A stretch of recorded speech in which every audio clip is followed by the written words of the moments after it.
by Janet, so let's all give her a big So Janet has been working to do this solo exhibition very, very hard for the last year. A year and 2 weeks. Yeah. So she's been working really hard and had wonderful models and people that posed for her. And we want to also thank the models as well because it's very important. Yeah, I'm actually quality. And Janet will take it from here. Okay. Yeah, I have to say thank you to Quan because she's been a wonderful inspiration. She's been wonderful to work with. I've never had such a great model. I've been truly blessed, and now I don't know what I'm going to do. And her cats love her too. And I want to say thank you to Lee for giving me another solo show. It's my second one. And I'm just going to talk about my inspiration and my sources. And I like to work. I like to paint the human beings. I don't know why. I don't know where this comes from. I guess it's like a fascination with yourself to a certain extent. I love working from life because I think you can see more. You can see in the anatomy. You can see colour, and it also gives me more energy and it makes me show up. And if I don't think there's a model there, and then I can sort of slip a little bit. When you've got to be there if the model's there. And I just feel that energy doesn't necessarily transfer to the painting, but it certainly transfers how I feel about my work and gives me the energy to carry on. The sources for my work come from a variety of places. I look at ads, I look at videos, look at anything and everything. I go to museums, and I like Tiepolo and Rubens, and I like the energy in Tiepolo's work because you've got a very low viewpoint. Very often you're looking up, and I love the luxurious fabrics, and I tried to actually get that one in this one. And with Rubens, his figures are very dynamic, and this one over here with the guy falling, that is kind of reminiscent of one of Rubens' paintings, and I feel that I'm trying to get his energy into my paintings as well. And I use a lot of my imagination, or I sort of see things like graffiti. The stripes in the background on that were inspired by some graffiti I saw. But once it's in the painting, as everybody knows who paints, the painting kind of takes on a life of its own, and it sort of dictates where it's going to go, what colours you're going to use, even though you may go in with an idea of how to do it. I do use photographs for things like hands or eyes because the details are just too difficult to get, and the hand will move so much that it's really difficult to get as you paint. If you paint, you know to get the hand back in the right place. And I use sometimes photographs for composition, so in Photoshop I might sort of sketch out what I want and then save it and then move the elements again and save it, and it's a really great way of just coming up with ideas without getting too attached to an idea. And then I go back and I review them.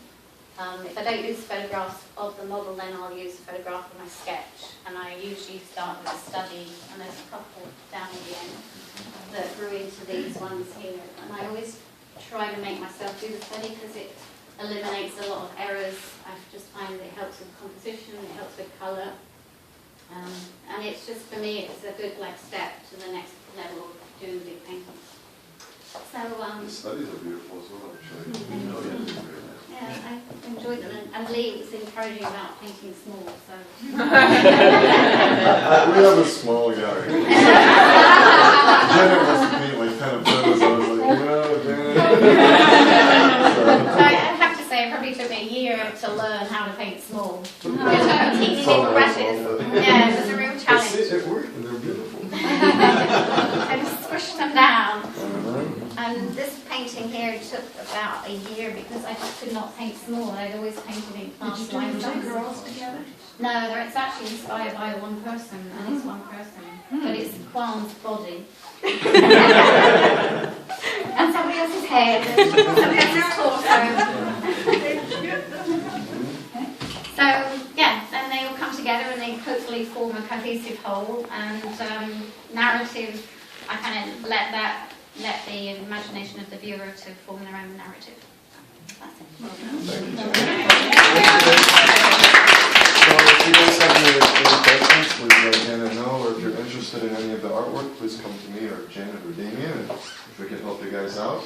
And also, We'll be leaving soon. I'll be going to Romania for the artist residency. So I hope you guys keep coming back for the summer. We have really wonderful shows coming up this year. And I hope to see all of you back here in September. So, Thank you. thank you guys.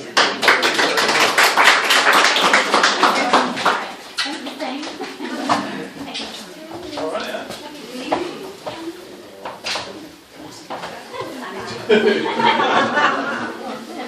It's over, right?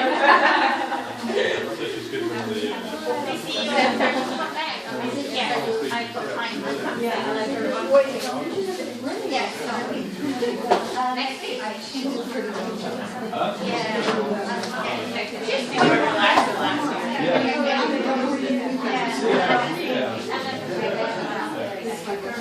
Hi, how are you?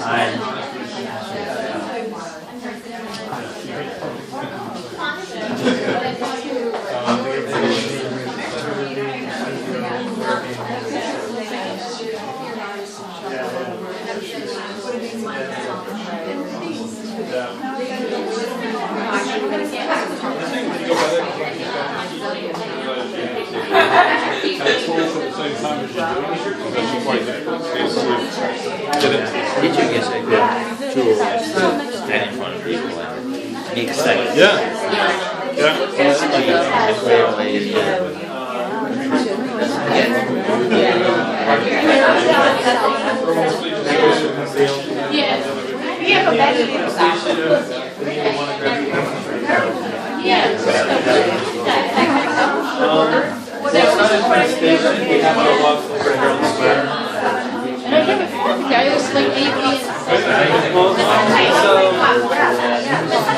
Yeah. No, the ACE is Penn Station, and 1, 2, 3. And the Herald Square is the N train, the yellow line, and the orange line. So you have to go over like 34th and Broadway. And then the train's there. Or 33rd and Broadway, 32nd and Broadway. Hi, how are you? Good to see you. Good to see you. Good to see you.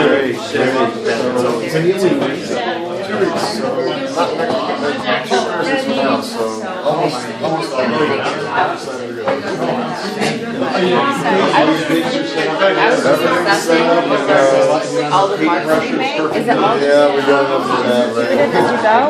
Pretty much. Yeah, what was it just made up?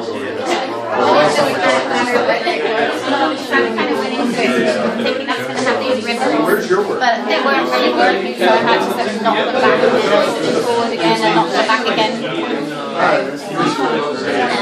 Yeah, so they, I guess they kind of take that